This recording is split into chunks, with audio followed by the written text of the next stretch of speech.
बैठा हुआ हूँ, ये दिव्य उपवन कहाँ से आ गया? अरे मुझसे तो द्वारका बहुत दूर थी। जैसे ही उस उपवन को पार किया है, जय श्री कृष्ण जय श्री कृष्ण जय श्री कृष्ण बोलते हुए आगे बढ़ते जा रहे हैं। देखे हैं कि एक स्वर्णमयी दिव्य नगरी दिख रही है। अरे क्या यही तो द्वारका नहीं है? चल करके पूछता हूँ किसी से। और जैसे ही आगे गए हैं, जाकर के जो पूछा है, भैया ये द्वारका कहाँ है, द्वारका कहाँ है? अब तो एकाएक उन्होंने कहा है, अरे ब्राह्मण, द्वारका कहीं और नहीं, यही द्वारका है। अगला प्रश्न कर दिया है कि मेरा द्वारकाधीश कहाँ रहता है, वो कन्हैया कहाँ रहता है? आज बंधु श्री भगवान के दिव्य महल का दिव्य द्वार बतला दिया है। और जैसे ही वह दिव्य द्वार भगवान का बतलाया है, एकाएक जब द्वारपालों ने श्री भगवान के इस भक्त को देखा है, इस सखा को देखा है, अरे ये कोई ब्राह्मण लग रहा है, लेकिन आज इसकी अवस्था कैसी हो रही है? कैसे मैले कुचैले फटे हुए वस्त्र पहना हुआ है।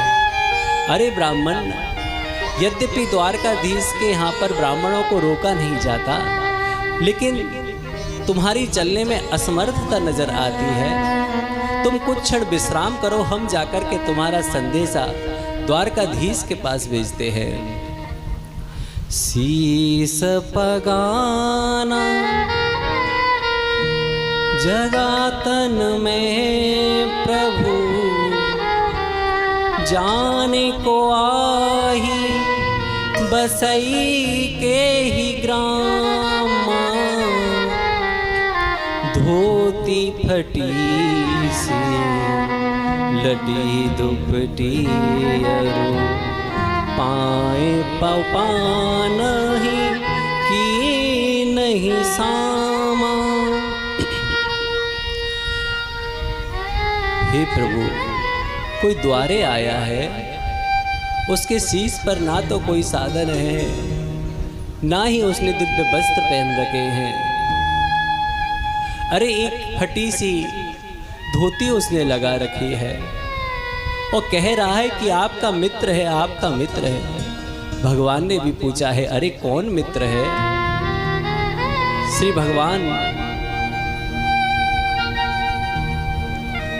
भगवान ने आज जैसे ही श्रवण किया है, अरे मेरा मित्र आया है। कौन मित्र आया है? और जो नाम सुना है कि सुदामा, अब तो बंधु एकाएक द्वारकाधीश अपने सिंहासन से कूदे हैं और कूद करके जो भगवान भागे हैं आज द्वार की ओर। श्री भगवान का मुकुट कहीं पड़ा है, श्री भगवान का पटका कहीं पड़ा है, और श्री भगवान आज अपने मित्र से मिलने के लिए चल दिए हैं। जैसे ही अपने मित्र को देखा है, श्री भगवान ने अपने मित्र को गले से लगाया है। आज राजपाट में अंदर लेकर के आए हैं, दिव्य सिंहासन पर आज अपने मित्र को विराजमान कर दिया है। और जैसे ही अपने मित्र को श्री भगवान सिंहासन पर बिठाए हैं, बोले हैं, अरे रुक्मणी जल लेकर के आइए, जल लेकर के आइए। श्री रुक्मणी मैया जल लेने गई हैं।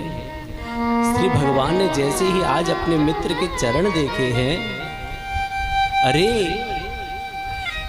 एकाएक इनके चरणों में ऐसी मोटी मोटी विवाहियां पड़ रही हैं, ऐसी मोटी मोटी विवाहियां पड़ रही हैं, छाले पड़ रहे हैं। ये देख करके बंधु आज श्री भगवान के नेत्रों से ही जल की धारा बहने लगी। ऐसे बेहाल विवाइन सोपग, कंटक जाल लगे पुनि जोए।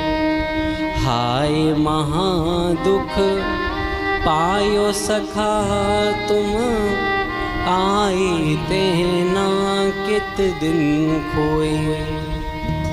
अरे सखा, इतने दिन हो गए, ऐसी तुम्हारी परिस्थिति थी, फिर भी तुम मेरे पास क्यों नहीं आए?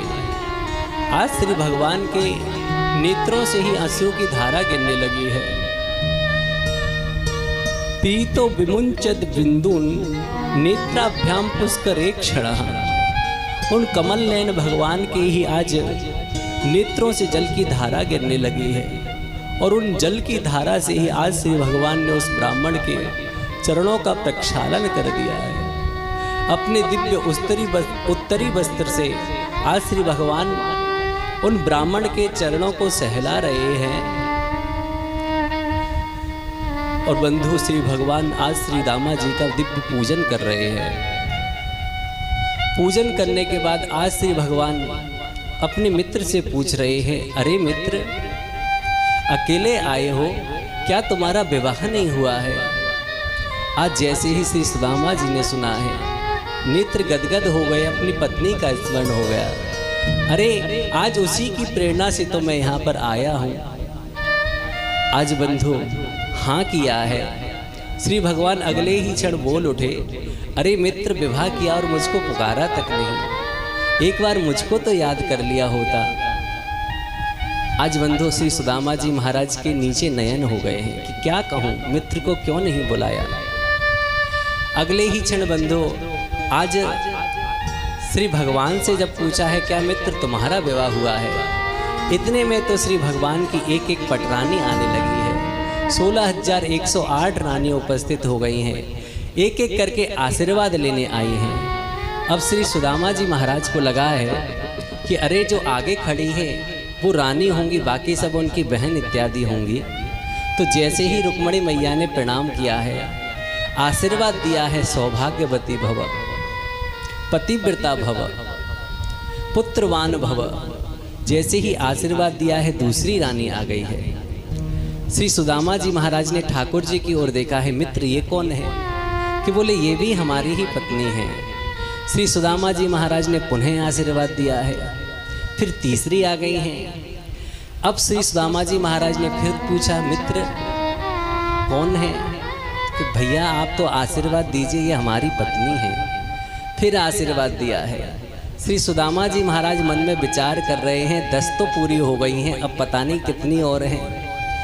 अब भैया जैसे ही गिनती और आगे बढ़ी है, 10-20 करके 50 तक पहुंची है। समझ गए हैं यहाँ तो कुछ गड़बड़ नजर आ रही है। श्री भगवान से पूछे हैं, लाला और कितनी है? बोले आप तो आशीर्वाद देते जाइए, आपको क्या मतलब, अपने आप गिन लेना। आज बंधु आशीर्वाद देते जा रहे हैं, देते जा रहे हैं, देते जा रहे हैं। अब तो सुदामा जी समझ गए हैं कि इनकी लीला का पार पाना संभव नहीं है। बोले हैं, लाला तू खुद ही आशीर्वाद ले ले, तुझको ही आशीर्वाद देता हूँ, सबको अपने आप प्राप्त हो जाएगा। आज श्री सुदामा जी महाराज श्री द्वारकाधीश भगवान को आशीर्वाद दे रहे हैं। धन्य है ब्राह्मण देवता, धन्य इनकी भक्ति और धन्य इनका भाव भगवान के लिए कि स्वयं भगवान के भक्त होकर के आज भगवान को आशीर्वाद दे रहे हैं। बंधु ये मंगलाशासन कहलाता है कि भगवान की लिए मंगल कामना करना कि हे नाथ आप सुखी रहें, हे नाथ आप प्रसन्न रहें।